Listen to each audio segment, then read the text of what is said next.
Remember the hand that No, has... that's Those are Suge Suge's hands. hands. That's Suge. Wow. Big shit. Yeah, that one. I present and... All right, great, good. Yeah, congratulations on the nomination. Thank you. That means a lot. Your life has changed dramatically in the last 3 years, and then particularly in these last couple 3 months. No doubt. Okay. Yeah, not lying. It has been a big difference. What's it mean to you, especially these last 2-3 months of your life? It is a good reward for the patience of being in a maximum security penitentiary. You know, all the times when I could have acted up, or all the times when I could have went one way and I was like, I know this ain't forever. I'm gonna just ride this out, and I know it's gonna be my time again. And now it is my time again, and I appreciate everybody that wrote me letters, telling me to be patient and wait, everybody that, you know, helped me to see that, you know, as long as you got your faith, you know, you can ride anything. There's nothing too scary where I'ma just give up, you know what I mean? I've seen hell and everything after it, so.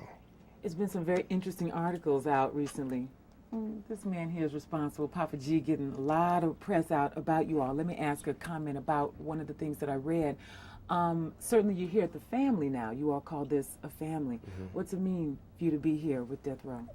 It means that I have to give my 110% so that all the rappers under me can give their 110%, so that everybody else, all the peer rappers like the Dog Pound and Snoop, to give their 110%, should give his 110%, Papa G give his 110%, and that's what makes Death Row Death Row. That's what makes us have record-breaking album sales and things like that, is we give 110%.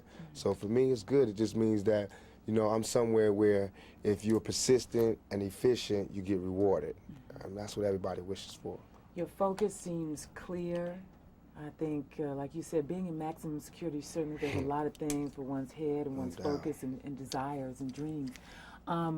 You come out, you hear a lot of controversy going on right now about rap, just Time Warner dropping Interscope and a lot of things that have resulted from people saying it's a bad image, it's bad for young people. Tell us your comments on that. I said so many comments on this, but basically it's a hypocritical view, because what you're saying is it's okay for us to live in the dirt, in the gutter, in less than human conditions, but it's not okay for us to tell people that we're living in these conditions. Everything was cool, you know. The ghetto was okay. It was habitable until we started talking about exactly what were the repercussions of living this type of lifestyle. What happens when you live in this kind of environment? What type of person it changes you into?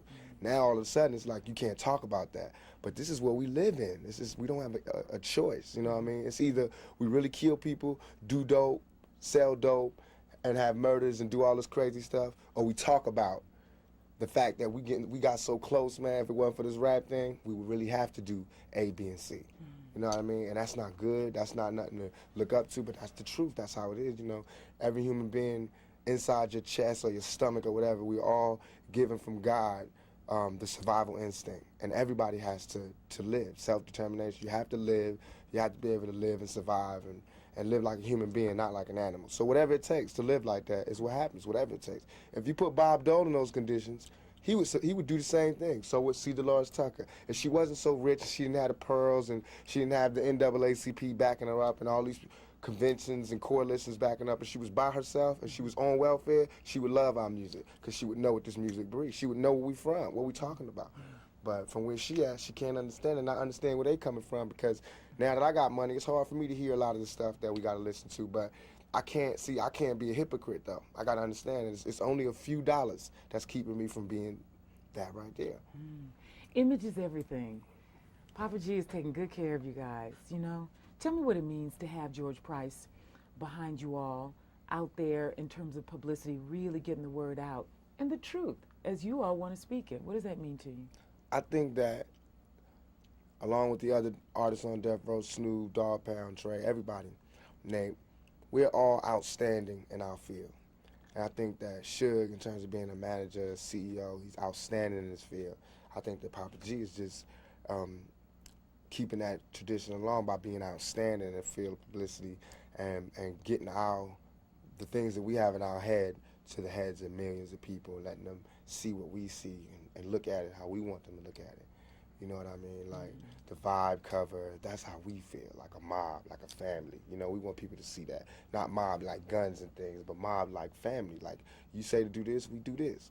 And like with the New York Times cover, that's like the ghetto coming home picture. You know what I mean? With the cash and all of that. Every time somebody come out of jail, they got to take those kind of pictures. They got to get their humanity back from all the days they had to bend over and had some man looking in they, you know what I mean? For all the times they had to strip naked, for all the times they had to cut their visit short and couldn't hold their girl and couldn't kiss their girl. Now you get to floss like that. You know what I mean? Now you get to act like that. And it's not because I'm going nanny to other people. It's because I'm doing this for the guards. You know, for the people who thought I was guilty, for everything, for all the people who didn't believe that it could come to this point. I mean, look, they could shoot me 5 times, call me a rapist, and throw me in jail, and I'm gonna bounce back. I'm not gonna give up. You know what I mean? That shows the resilience of a young black male and a death row inmate in particular.